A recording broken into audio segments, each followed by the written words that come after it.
Eshitganimizdek, AQSh prezidenti noqonuniy muhojirlarni kelgan joydan ham uzoqroqqa yo'llashidan ogohlantiryapti. Dastlab shu jihatga to'xtalaylik. O'tkirbek, siz Trampning bu gaplarini qanday qabul qildingiz?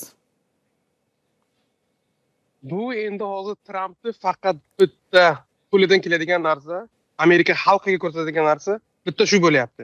Chunki Tramp prezident bo'lganda u qanaqa va'da bergandi? Ekonomikani yaxshilayman, narxlarni arzon qilaman, Ukraina urushini to'xtataman, Palestinadagi urushni to'xtataman, lekin bularni birontasini biz ko'rganimiz yo'q.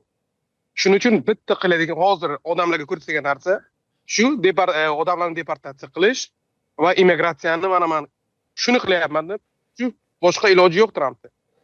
Demak, asosiy e'tiborni, asosiy urg'uni shu noqonuniy mehnat muhojirlarga qarshi kurash kampaniyasiga qaratyapti, deyapsiz-da. To'g'ri, boshqa chunki pokazatellar yo'q, boshqa va'dalar qilingani yo'q. Men prezident bo'lganimda bir kunda Ukraina urushini to'xtataman degandi. Men prezident bo'lganimda neft, gaz, benzin narxlari tushadi.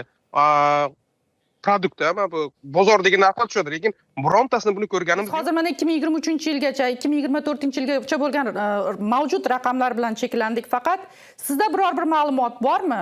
Hozir shu kunda Amerikada qancha o'zbekistonlik muhojir bor? Va yana bitta savol, Tramp noqonuniy mehnat muhojiri derkan, qaysi o'zbekistonliklar nazarda tutyapti?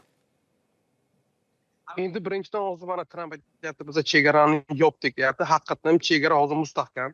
Baydenning vaqtida kuniga masalan 10 minggacha agar odam kirayotgan bo'lsa, hozirgi paytda balkim 10 ta, 5 ta, undan ko'p kirmayapti. Shularning ichida o'zbekistonliklar ham bormi? Bor. Hozir endi taktikalar boshqa bo'lgan. Chunki yangi ma'muriyat, yangi qonunchilar avval masalan odamlar kelganda o'zini chegarachilarga topshirardi. Hozir bunaqa yo'q. Hozir odamlar topshirmaydi-yu, chegaradan o'tib Amerikaning ichiga kirib bemalol O'zbekiston pasporti bilan samolyotga biletga olib, bemalol Luboy shahriga kelsa bo'ladi. Shuning uchun o'zbeklar kelyaptimi? Kelyapti. Avvalgidek emas, minglab emas. Har hafta agar men adashmasam, oyiga bir 10 ta, 20 ta kelyaptimi? Kelyapti. Lekin avvalgidek 100 talab, 200 talab emas. Lekin O'tkirbek bu yerda o'zini topshirdi degan atama bilan kirib bilet olib o'zbek pasporti bilan uchdi degan atamani orasida juda jiddiy farq bor. O'zini topshirganlar bu boshpanaga topshiradimi shunda?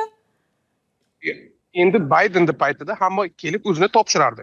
Chunki hamma bilardiki, hozir men topshirsam, menga biletimni ham olib beradi, meni bemalol Amerikaga kirgizadi. Yo'q, bu siyosiy boshpana so'raydi-da o'shanda, o'zini topshirish deganda. To'g'ri. Hozir bunaqa emas. Hozir Tramp boshpana arizalarni nima qilmayapti, qabul qilmayapti. Kelgan odamni savol javob qilyapti. Savol javob juda ham hozir qiynlashgan. U savol javobdan o'tish juda ham qiyin. O'tmagandan nima bo'lyapti? Deportatsiya bo'lyapti. Yo o'zini davlatiga, yo uchinchi davlatga. O'zbekistonliklarni men uchinchi davlatga deportatsiya bo'lganini olib ko'rganimiz yo'q, lekin men boshqa davlatlarni menimcha hozirgi nimalar bo'yicha, statistika bo'yicha 40 tadan odamni ko'proq Afrikaga, uchinchi davlatga deportatsiya qilgan haqida ma'lumotlar bor. Demak, faqat qonuniy yo'l bilan, viza bilan kirish imkoni qolgan. O'sha viza bilan kirayotganlar bor va ularning soni juda cheklangan deyapsiz-da, demak, men tushunishim bo'yicha. Yo'q, hozir biz bir-birimizni tushunmadik, menimcha. Chunki o'zbek pasporti bilan kirib, agar uchoqqa bilet oladigan bo'lsa, demak bu qonuniy deganida, to'g'rimi? Qanday oladi bu? Hamma gap shunda. Hamma gap ana shunda, chunki hozir odamlar yangi yo'lda o'ylab topgan, qidirib topgan. Chunki Amerikaga kirgandan keyin, Luboy Amerikan shahrida bo'lsangiz agar, u yer bu local aeroportlarda dohiliy deydimi? U yerda sizda viza so'ramaydi. Vizani ko'rmaydi va viza nima bilmaydi. Oddiy aeroport ishchilari. Bu faqat chegara, xalqaro aeroportga tushganingizda shu vaqtda chegarachilar tekshiradi. Amerikaning ichida chegarachilar yo'q. Yo'q, pasport nazorati bor-ku, O'tkirbek. Adashtirmayapmizmi mabodo? Yo'q. Aeroportlarda pasport nazorati bor-ku.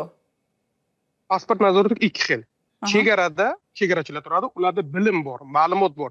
Viza nima, green karta nima, turistik viza nima, immigrantskiy, ularda ma'lumot bor. Chunki ularni chegarachilar tekshiradi. Lekin Amerikaning ichida hozir men New Yorkdan, masalan, Kaliforniyaga uçsam, bitta shahardan ikkinchi shaharga uçsam, u chegarachi emas, oddiy aeroportning ishchilari. Shuning uchun hozir bizani odamlarimiz boshqalar nima qilyapti? Qo'lga tushmasdan chegaradan kiryapti. Yaqin bo'lgan aeroportga boryapti-yu, O'zbekiston pasportini ko'rsatib, bemalol bilet olib, xohlagan Amerikani shahriga uchib kelyapti. Даже shunaqa voqealar borki, nafaqat Amerikani shahrida, balki mana Puerto Rikoni bilasiz, 3 shtat emas, territoriya, to'g'rimi? Su orqali Puerto Rikoga kelib, 2 haftaga bez border qo'lga tushmasdan sizlarni biza Amerikaga kirgizamiz. Yashirin yo'llar bilan olib kiradi endi, to'g'rimi? Bez border deganingiz. Shunaqa. Juda qiziq, juda qiziq. O'tkirbek, siz nima deysiz? Mana AQShda ham shu hatto mehnat muhojirlarining o'zlarining Telegram kanallari bor. Instagramdagi postlarda kuzatamiz.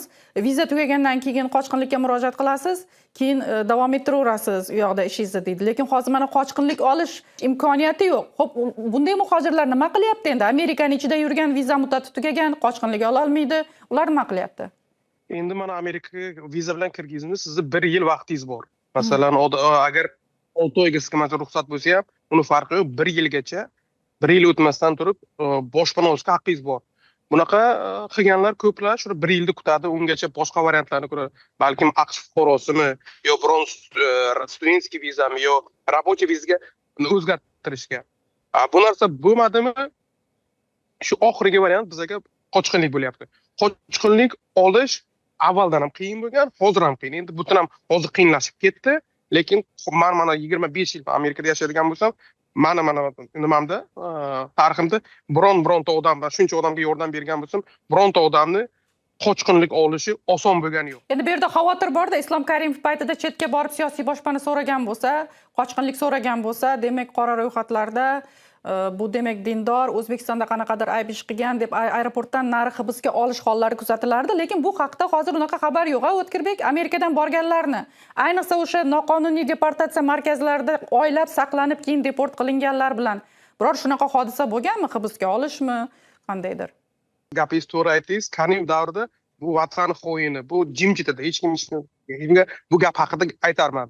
Hozir masalan ko'rsangiz, O'zbekistonning elchixonasida ham, konsullikda Meksikadan kelgan odamlar bemalol keladi. Mana o'zi aytadi, men Meksika orqali kelgan, pasportim yo'qoldi, O'zbekistonga bormoqchiman yoki bir boshqa ishi tushsa ham bemalol konsullikka borib, bir konsul xodimlari bilan gapiradi. Ular ham mana o'zim ham guvoh bo'lgan, ular ham normalniy konsullarmi? Normalniy qaraydi. Meksika orqali keldingizmi?